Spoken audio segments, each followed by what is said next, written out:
দিনত আমাৰ প্ৰথমটো ৰিক্ৰুইটমেণ্টৰ পৰীক্ষা আৰম্ভ হ'ব। 11 লাখ প্ৰাৰ্থী। পৰীক্ষা পতা সহজ নহয়। যোৱাবাৰ প্ৰাৰ্থী কম আছিল কাৰণে চেণ্টাৰ কম আছিল। এইবাৰ চেণ্টাৰো বহুত, প্ৰত্যাহ্বানো বহুত।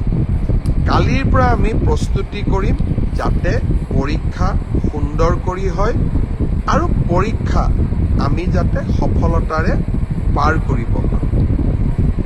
পৰীক্ষাত নকল কৰা বা পৰীক্ষাত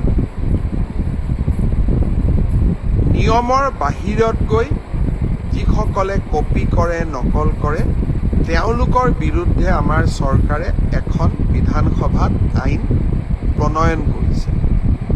ইয়াৰ ফলত পৰীক্ষাত নকল কৰা ব্যক্তিজনক গ্ৰেপ্তাৰ কৰাৰ উপৰিও তেওঁৰ ঘৰুৱা সম্পত্তিসমূহ চৰকাৰে অধিগ্ৰহণ কৰাৰ এক ডাঙৰ ক্লজ এই আইনকেইখনত আছে। 2-এদিনৰ ভিতৰতে আমি এই আইনখনৰ বিষয়েও বহুল প্ৰচাৰ কৰিম।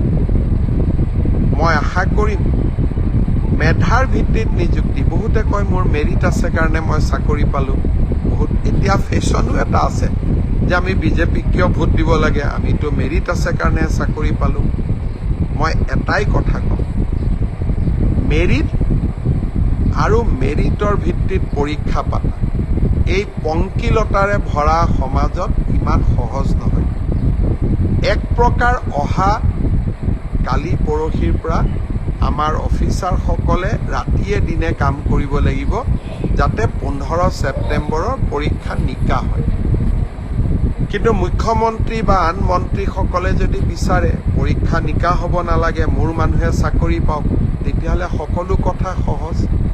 7ৰ বিপৰীতে গৈ আমি কাম কৰিছোঁ। পৰীক্ষা নিকা হওক, আমাৰ মানুহে পাওক নাপাওক, মেধাৰ ভিত্তিত চাকৰি হওক।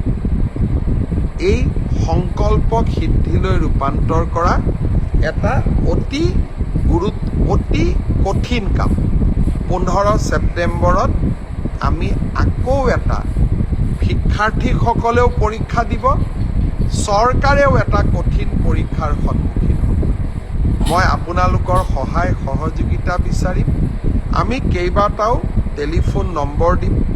কোনোবাই যদি ক'ৰবাত কিবা এই ধৰণৰ বেআইনী ঘটনাৰ সুযোগ পায়, নকল কৰাৰ ঘটনাৰ খবৰ পায়, কিবা নকৰিবলগীয়া কাম কৰিব এনেকুৱা আগতীয়া খবৰ পায়, আপোনালোকে যাতে আমাক জনাব পাৰে। 15 ছেপ্টেম্বৰৰ পৰীক্ষাটো চৰকাৰে নহয়, অসমবাসীয়ে লগ লাগি আমি সুন্দৰ কৰি পালন কৰিব লাগিব। আজি আমি থানা কমিটিসমূহৰ মিটিং পাতিছোঁ। অসমত